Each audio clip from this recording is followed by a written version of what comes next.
მოგესალმებით. დღეს იქნება შემდეგი ვიდეო JavaScript-ის საბაზისო ნაწილის შესახებ, სადაც განვიხილავთ ოპერატორებს, ზოგადად რომლებია, კონკრეტულად საუბარი მაქვს მიმატებაზე, გამოკლებაზე, გაყოფაზე, როგორ შეიძლება ნაშთი ვიპოვოთ, რა თავისებურება გააჩნია თითოეულ მათგანს. დასაწყისისთვის შეგვიძლია შევქმნათ ახალი სკრიპტი, რომელიც იქნება ისევ და ისევ editor სკრიპტი. შეგვიძლია template-ი დავტოვოთ, ბოლოს create-ს დავაწვეთ და საბოლოო ჯამში რაღაც ასეთი პატარა სკრიპტი გვაქვს, სადაც შეგვიძლია მოქმედებები გავაკეთოთ. კარგი, პირველ რიგში მოდი ჩვენ გავაკეთოთ რამდენიმე ცვლადი. ერთი ცვლადი შეიძლება იყოს მაგალითად იყოს enemy 1 იყოს მოდი, რომელიც იქნება integer და ეს იყოს მოდი 200 მაგალითად. მოდი მეორე ზუსტად იგივენაირად გავაკეთოთ enemy 2. ესეც არ ვიცი რატო ვერ დავწერე. ესეც მოდი integer იყოს, მოდი ეს იყოს 300. თუ ჩვენ გვინდა მაგათი ჯამი ვიპოვოთ, მაგალითად var result რო გავაკეთოთ. შეგვიძლია რომ enemy 1 plus enemy 2 გავაკეთოთ. და საბოლოო ჯამში შემდეგ გამოვსახოთ ეს ჩვენი result. Ctrl Shift და X დავაწვევი და შევხედავ output-ი რა არის. საბოლოო ჯამში 500 დაბეჭდა და აბსოლუტურად ნორმალური არის. ხა ეს რა თქმა უნდა სხვანაირადაც შეგვეძლო და იგივე შედეგს მივიღებდით საბოლოო ჯამში. გამოკლების შემთხვევაში ჩვეულებრივად შეგვიძლია რომ გამოვაკლოთ მაგალითად და -100 იქნება ამ შემთხვევაში, ამ კონკრეტულ შემთხვევაში. მაგრამ თქვათ გვინდა ეგეთი რაღაცა გავაკეთოთ, რომ ამ პრინტის შემთხვევაში გვინდა რომ აი მაგალითად როგორც ეს დავბეჭდო, ასევე რაღაცა ტექსტი მოვაყოლო ამას. აი მაგალითად პირველი რაღაცა string-ი გავაკეთო, რომ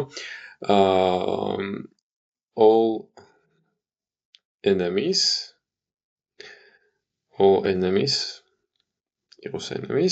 იყოს მაგალითად რაღაცა ეს result-ი, ხო? შეგვიძლია ეგეთი რაღაც გავაკეთო.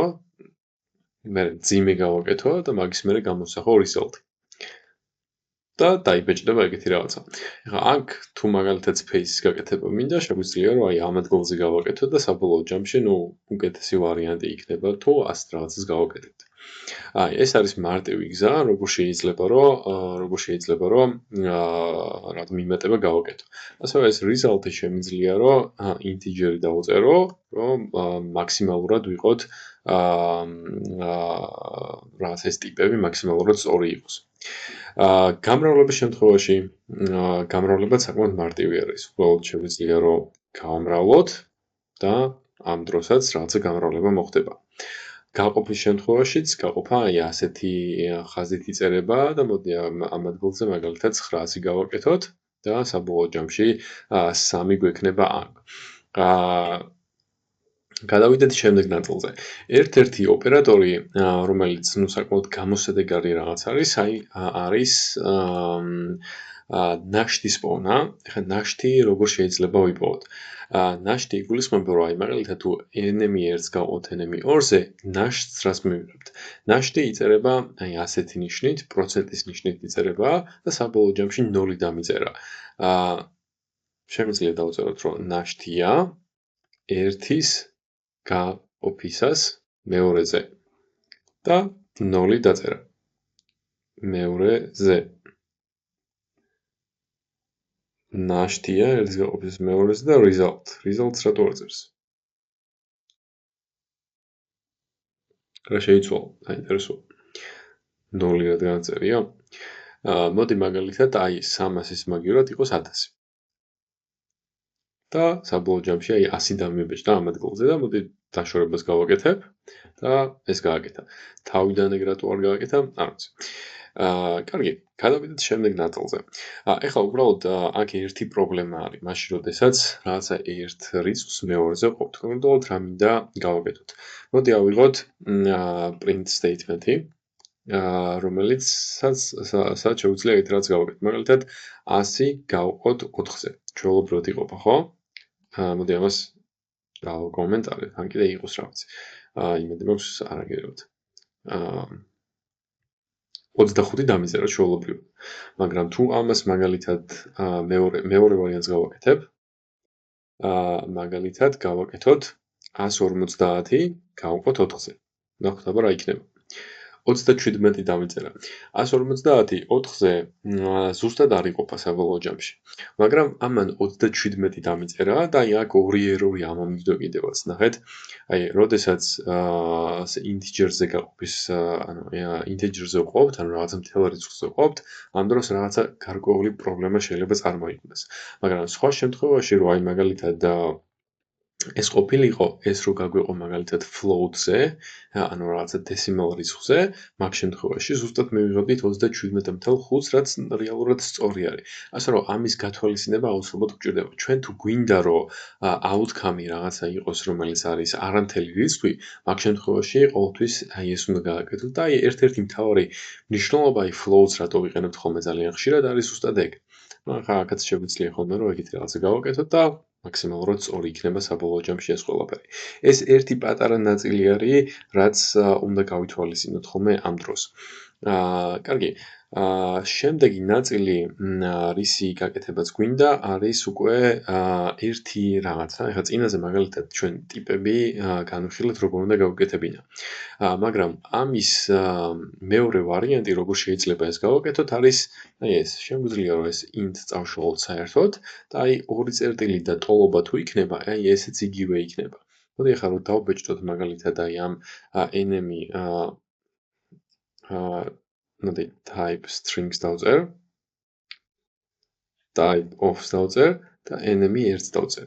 და აი ამ შემთხვევაში შევამოწმოთ რა იქნება აბა outcome. და სწორშლი მე გავაკეთე. ნახეთ integer-ი დამწერა მაინც. და აი მაგალითად აი ეს რო დამეწერა, აი ეგეთი რაღაც რო გამეკეთებინა. მოდი ამას ასე გავაკეთე. ამასაც ეს რო გამეკეთებინა, აი ამ შემთხვევაში floats დაწერდა. ანუ ეგ ნიშნავს იმას, რომ აი კოდს შეუძლია ავტომატურად დააფიქსიროს, აი აქ რა წერია და თუ ისეთი რაღაცა მონაცემი არის, რომელსაც ცნობს, ამ შემთხვევაში ცნობს, ხო ეს float-ი იქნებოდა. ამ შემთხვევაში შეუძლია რომ დაწეროს, რომ ავტომატურად მიანიჭოს, რომ ეს enemy 1 არის ეს და აი ჩვენ რომ ოდესმე მოგვინდეს მე რომ ეს enemy 1 ტოლი იყოს მაგალითად და let's change it რაღაცა მაგალითად string-ი რო გავხადოთ, ამ შემთხვევაში რა თქმა უნდა error-ს დამიწერს, იმიტომ რომ იცის რომ enemy float-ია და string-ად ვერ გადავაკეთებთ. კარგი, ამას ახლა უკან დავაბრუნებ ჩვეულებრივად. ეს აბსოლუტურად თქვენზე არის დამოკიდებული საბოლოო ჯამში, როგორ გამოიყენებთ. შეგიძლიათ რომ აი ასე გამოიყენოთ, ახლა მე მაგალითად ძირითადად ასე ვიყენებ ხოლმე, იმიტომ რომ ჩემი თვალისთვის მაგალითად უფრო უკეთესია, მაგრამ აი მეორე ვარიანტი როგორ შეგვიძლია მაგის გამოყენება, ეგეც არსებობს.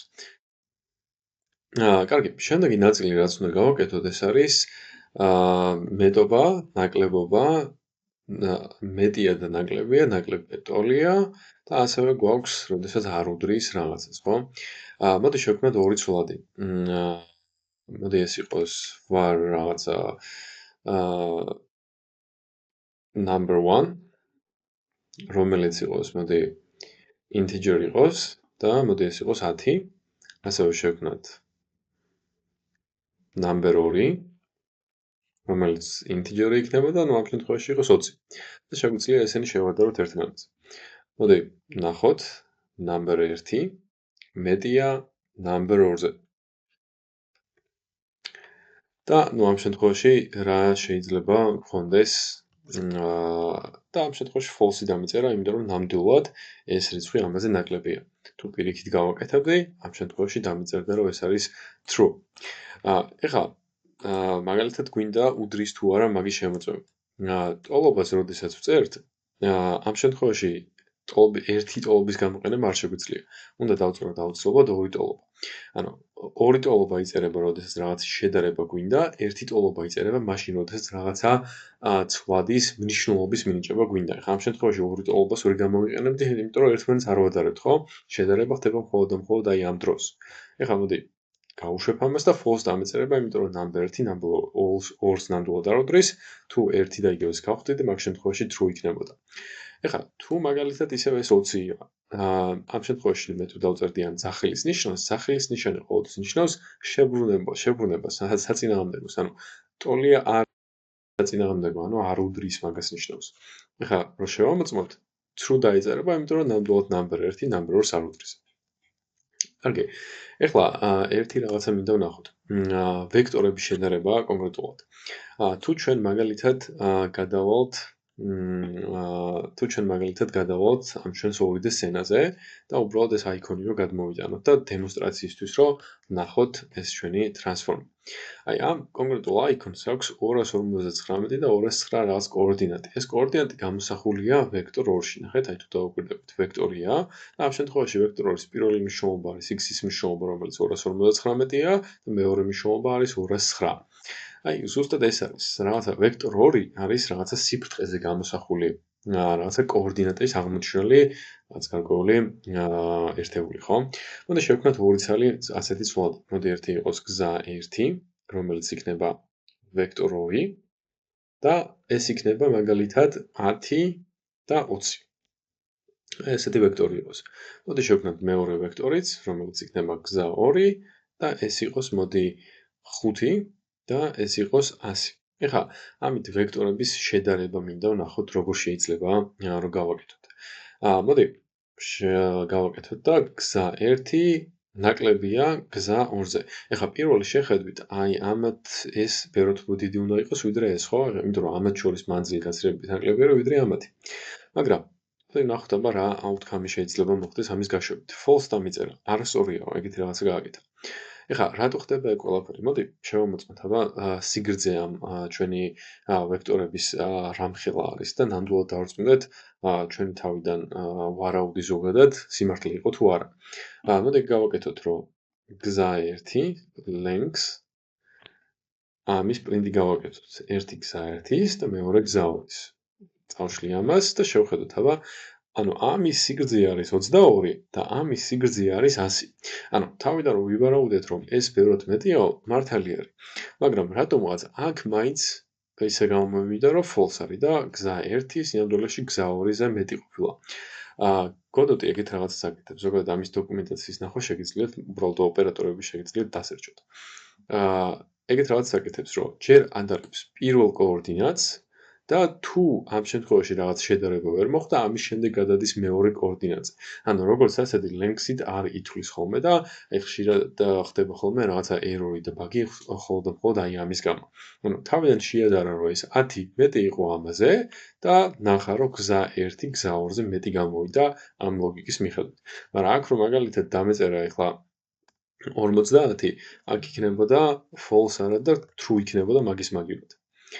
ხო, ოპერატორებს ჯერჯერობით სულ ეს არის.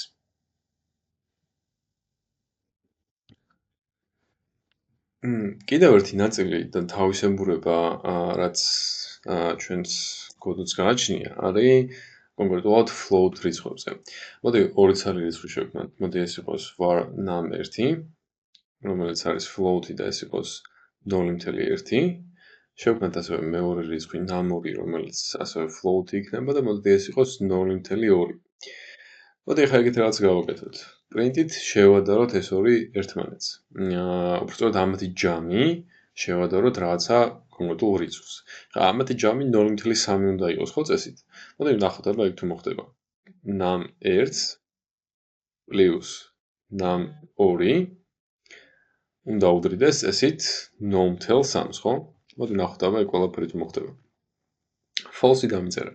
ეხლა ეგ ყველაფერი იმის გამო ხდება, რომ ზოგადად float-ებს, ნუ ეგეთი თვისება აქვს, რომ რაღაცა სიზუსტე მაინც და მაინც არ აქვთ და აი ეს ყველაფერი თავიდან რომ ავირიდოთ ხოლმე, შეგვიძლია ეგეთი რაღაცა გავაკეთოთ, რომ ეგეთი ფუნქცია არსებობს is equal approximately, სადაც პირველი იქნება num1 plus num2 და მეორე იქნება ის, რასაც ვატარებ 0.3. აი ამ შემთხვევაში true-ს დამიბეჭდავს ეს ყველაფერი. აი ეს რაღაცა ერთი ფუნქცია არის, რომელიც შეგვიძლია გამოვიყენოთ და აი ამათი ჯამისაგან რომ რაღაცა გარკვეული ერორი არ გქონდეს, მანდედან ავირიდოთ თავი. კარგი, ოპერატორებზე ერთი რაღაცა დაგვრჩა, რომელიც არის, შედარებისთვის გამოიყენება ესენი არის and, ასევე გვაქვს or, ასევე გვაქვს not ოპერატორები. მოდი შემოვიღოთ რაღაცა ორი ცალსვლადი. var მაგალითად num1 num1 ძალიან ბეჭდ გავაკეთეთ. მოდი იყოს ეგ სვლადები, რატომაც არა num1 და num2 იყოს. მაგრამ მირჩევნია რომ ბულიანები იყოს და ასე რომ ბულიანებს წამოვიღებ. მაგალითად var is dead, რომელიც არის ბულიანი და ეს იყოს მოდი false. var is stunned, ესეც ბულიანია და მოდი ეს იყოს true. მოდი ახლა შემოვიღოთ var player is moving. აი ეს ბულიანი შემოვიღოთ და ამას მივცეთ რაღაც გარკვეული მნიშვნელობა, აი ამათ მიხედვით. Player is moving. იმ შემთხვევაში თუ is dead არ არის და მაშინ როდესაც is stunned არ არის. მოდი ეს player moving ამოვაპრინტეროთ და ვნახოთ. ამას დავშლით მთლიანად. false გააკეთა.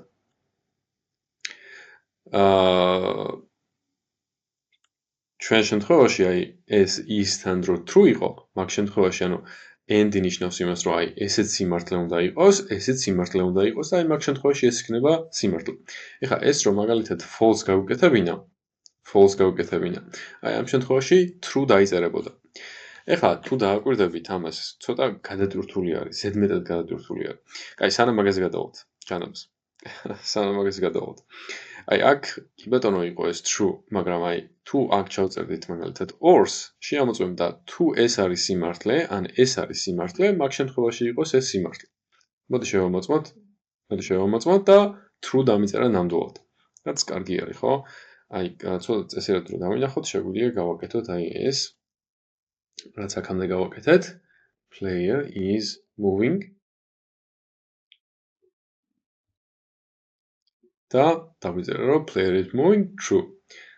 and როდესაც გვეწერა, მაგ შემთხვევაში დაგვიწერა რომ player is moving false. მაგრამ თუ დავაკვირდებით ამას ზედმეტად გადატვირთულია, როგორც თქვი. და აი ამათ რეალურად შემცვლელი ნამდვილად ყავს. აი and-ის შემთხვევაში and-ი შეგვიძლია დავწეროთ მაგალითად მეორენაირად აი ასე. ეს არის shift-ი და 7-იანი. ასევე 2-ის დაწერა შეგვიძლია, რომელიც არის აი ასეთი ხაზი. და ეგ შეგვიძლია გამოვიყენოთ. ასევე not-ის დაწერა შეგვიძლია, რომელიც უკვე ვნახეთ. აი ეს არის, ხო? მაგალითად is dead-ის შემთხვევაში შეგვიძლია ეგეთი რაღაცა გაკეთებინა, ამის შემთხვევაში შეგვიძლია ეგეთი რაღაცა გამოვიკეთებინა და საბოლოო ჯამში outcome-ი იქნებოდა აბსოლუტურად ერთი და იგივე. false უნდა დაეწერა და ნამდვილად დაგვიწერა false. and-ის შემთხვევაში აქ ერთი ზედმეტი ერთ დავშლი, and-ის შემთხვევაში შეგვიძლია აი ეს გავუკეთებინა და მართლა გამოვიდა ეგ ყველაფერი. or-ის შემთხვევაში შეგვიძლია გავაკეთოთ და true დაგვიწერა ნამდვილად. სულ ეს არის მოკლედ ოპერატორებზე. ყველაზე მეტად ყურადღება შეგიძლიათ მიაქციოთ აი ამას და ზოგადად ბულიანებზე როგორ ხდება მოქმედებები. იმედი მაქვს მოგეწონათ და ყველაფერი გასაგები იყო. გისურვებთ სასიამოვნო საღამოს.